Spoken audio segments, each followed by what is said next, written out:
Hello, welcome to another edition of GeoTechTalk. Today we're going to continue on a conversation we had in one of our previous talks, and that's around Tesco peat and supply chain. Now, I mentioned that one of our challenges in the commercial sector, bringing geotechnology to the commercial sector, is actually educating, getting into peat's head is how I described it. Pete's worked for Tesco's for a long time. Tesco's is a big retailer in the UK. Pete doesn't realise in supply chain that he is fundamentally in a geospatial sector. He uses spreadsheets for all of his work. So when we talk to Pete, we need to get into Pete's head. We need to understand how Pete thinks, and most importantly, we need to understand Pete's stories. What are some of the stories that Pete's got about how he does his work? Some of those workflows. If we can understand some of those workflows, we can then retell that story and put geospatial technology within a part of that story.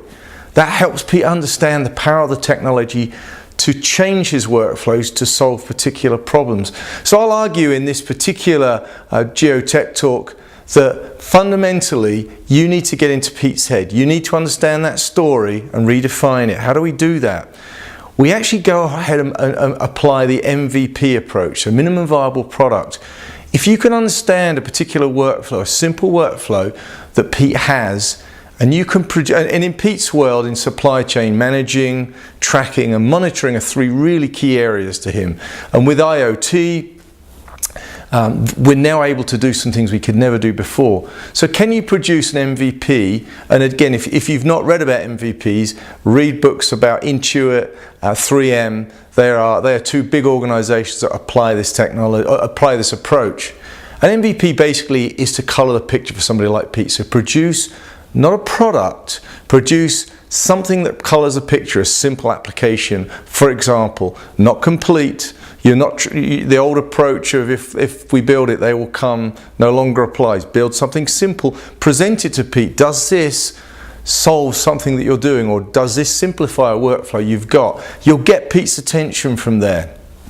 Now, I advise you keep things simple. This is a process of education as much as applying the technology. So keeping it simple with visualization and simple tools is crucial.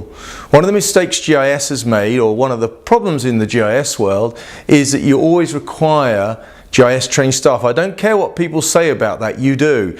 GIS is in the public sector for a good reason, because all the GIS experts who have been to university are in that sector. They're not in the commercial sector.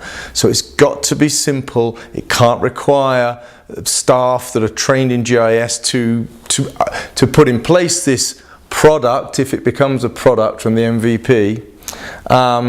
Also analytics. We don't want to start with Pete with analytics. Analytics is something that comes later when the light bulb moment's gone off. So we don't talk analytics. We don't build MVPs around analytics. I see too much talk about analytics and geospatial. We've got to educate people about the power of geospatial before we get into those deep dive conversations.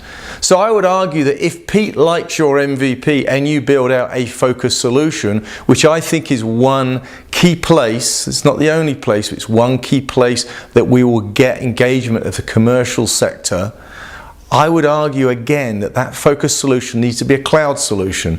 It doesn't need to be something that Tesco's needs to install in-house, a portal or a platform in-house. A simple, lightweight, something that sits in the cloud that is easily accessible. So I think in this tech talk, GeoTech talk, I've really described what I perceive as one approach, and I've spoken about focused solutions before, but one approach for Pete that will work to actually get him to fully or gently understand that geospatial technology can actually help change his workflows, improve his workflows, save time, save money. You can subscribe to GeoTech Talk by hitting the button in the bottom corner, and we'll do more of these talks coming up. Thanks for watching.